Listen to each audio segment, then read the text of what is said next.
Education,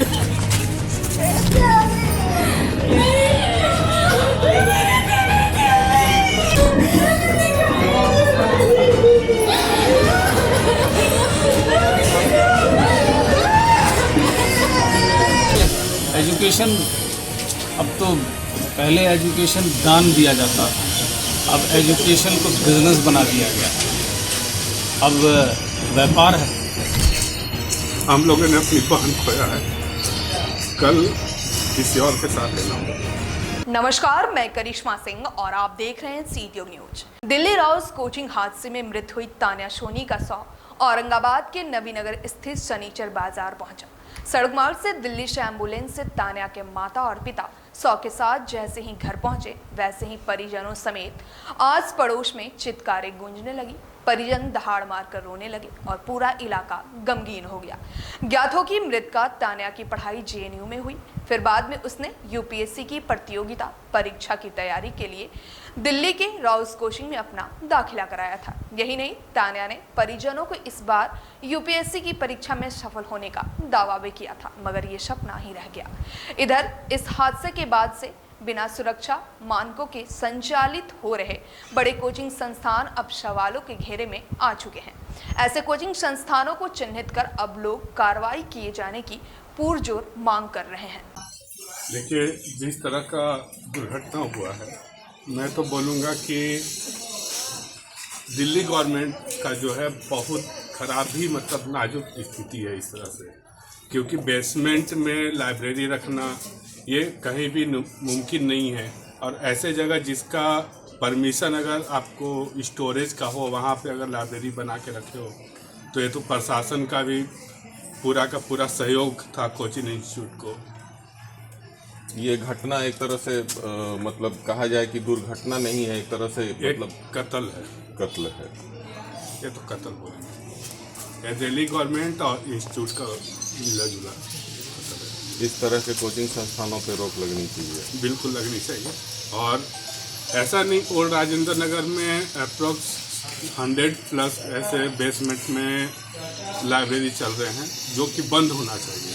अभी जो कुछ बेसमेंट बंद किए जा रहे हैं, उनके साथ में जितने भी बेसमेंट हैं उनको बंद करना चाहिए, उन पे सख्त कार्रवाई भी होना चाहिए। क्योंकि आज से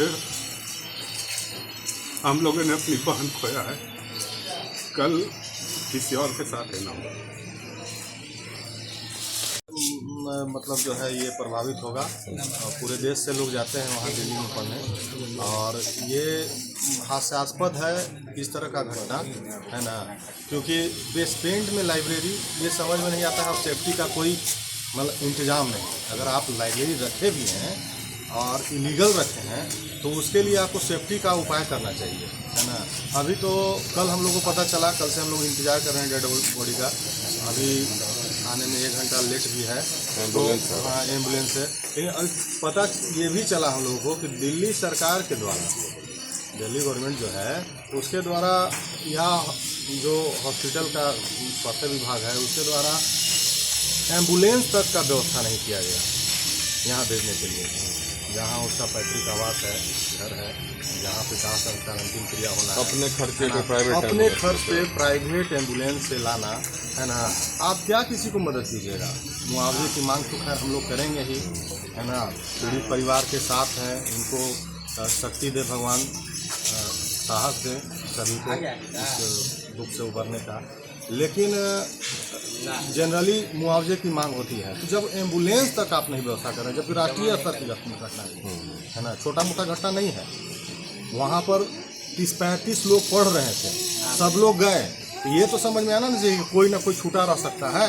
पानी भर गया तो उसकी जल्दी से जल्दी उसका उपाय हो, पहले से कोई सेफ्टी हो। जैसे आग नहीं लगा रहता है बिल्डिंग में, लेकिन फायर का इंतजाम रहता है ना, है सेफ्टी का इंतजाम तो होता है। तो आप अगर बेसमेंट में लाइब्रेरी रखे हुए हैं, तो क्यों नहीं आप वहाँ पे व्यवस्था रखे थे कि हाँ इस तरह की कोई घटना होती है तो हम उसको बाहर निकालने का कुछ सेफ्टी का इंतजाम करें। तो कोचिंग संस्थानों की ये बहुत गड़बड़ है ना। ये सारे विभाग का कलई खोलता है ना।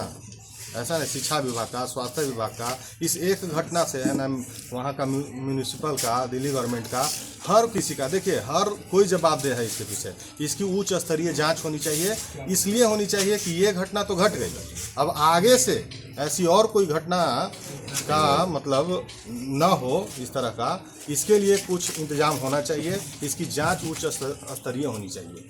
बस दुखद है और एक ब्रिलियंट स्टूडेंट को हम लोग हरा दिया। आने वाला भविष्य वो जो सपना लेकर गई तो सिविल सर्विसेज का तैयारी कर रहा है। हम लोग भी जान रहे हैं कि सिविल सर्विसेज के लिए थी, इतना हिम्मत करके वहाँ पहुँची और पूरा परिवार उसको सहयोग करके दिल्ली पहुँचाया, लेकिन पूरा सिस्टम ने बर्बाद कर दिया। खास करके जिस तरीके से यहाँ से बिहार के या दूसरे राज्य से भी बच्चों का पलायन हो रहा है एजुकेशन के नाम पर। हम लोग तो देखते हैं कि बढ़िया अगर बच्चों को तो स्कूल में जाना है वो भी बाहर जाना पड़ रहा है, बढ़िया हायर एजुकेशन के लिए जाना पड़ता है तो दिल्ली जा रहे हैं, किसी कंपटीशन पे बैठना है, मेडिकल निकालना है, इंजीनियरिंग निकालना है, मतलब कोई भी अगर आपको जॉब में जाना है तो उसकी तैयारी करने के लिए आपको बाहर ही जाना है। और पूरे हिंदुस्तान के अंदर में बिहार के बच्चे पलायन करके जा रहे हैं, पढ़ रहे हैं, इससे ज़्यादा दुखद कुछ नहीं। और जाने के बाद इस तरीके का हादसा तो हरदम हो जा रहा है। और ये तो एकदम अंत हो गया कि बेसमेंट में, इंस्टीट्यूट के बेसमेंट में लाइब्रेरी बना के बच्चों को पढ़ाया जा रहा है और वो उसमें नाला का पानी घुस जाता है और केवल ब्लेम गेम हो रहा है कि नहीं हमने 6 अरेस्ट कर लिया, 7 अरेस्ट कर लिया, ये कर दिया, वो कर दिया। लेकिन अब टाइम आ गया है कि हम लोगों को खास करके स्टेट गवर्नमेंट और सेंट्रल गवर्नमेंट को पॉलिसी तो बनाना पड़ेगा। जिस तरीके से एक्सप्लॉयटेशन हो रहा है बच्चों का, अब बच्चों से ज़्यादा उनके गार्जियनों का हो रहा है।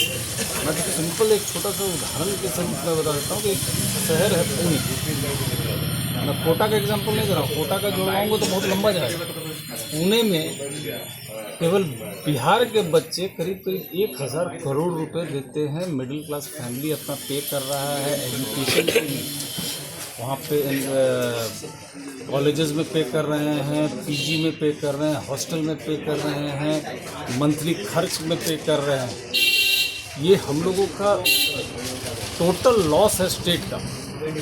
अगर ये फैसिलिटी अगर स्टेट में ही रहेगा, क्योंकि हमको भी लगता है कि बिहार के बच्चे हर बार हर एग्जामिनेशन को क्रैक करके दिखाते हैं, तो ये व्यवस्था हम लोग अपने यहाँ क्यों नहीं बना सकते हैं? इस पर अब हम लोग को चिंतन और मनन करने की जरूरत है।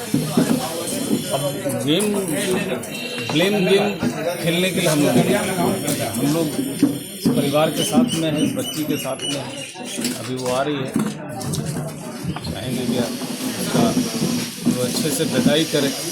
बड़ा दुखद है और दुख के घड़ी में हम लोग पूरे नवीनगर के पूरे औरंगाबाद ज़िले के लोग इस पूरे परिवार के साथ। किसकी लापरवाही मानते हैं? देखिए पूरा सिस्टम का लापरवाही है। अकेले हम कोचिंग इंस्टीट्यूट को ही क्यों बोले? अगर आप बाहर जाकर देखिएगा, कोटा है, दिल्ली है, पुणे है, जहाँ भी है वहाँ आप जाइएगा तो भेड़ बकरियों के तरह है। पीजी है, जाके पीजी का स्थिति देखिए, एक रूम में 8-8 बच्चे, 10-10 बच्चे हैं। क्लासरूम है, एक क्लासरूम में 200-200 बच्चे पढ़ रहे हैं। लाइब्रेरी सबका वही हाल देख रहे हैं, तो किसको दोष दें? तो पूरा सिस्टम पे एजुकेशन, अब तो पहले एजुकेशन दान दिया जाता था, अब एजुकेशन को बिजनेस बना दिया गया।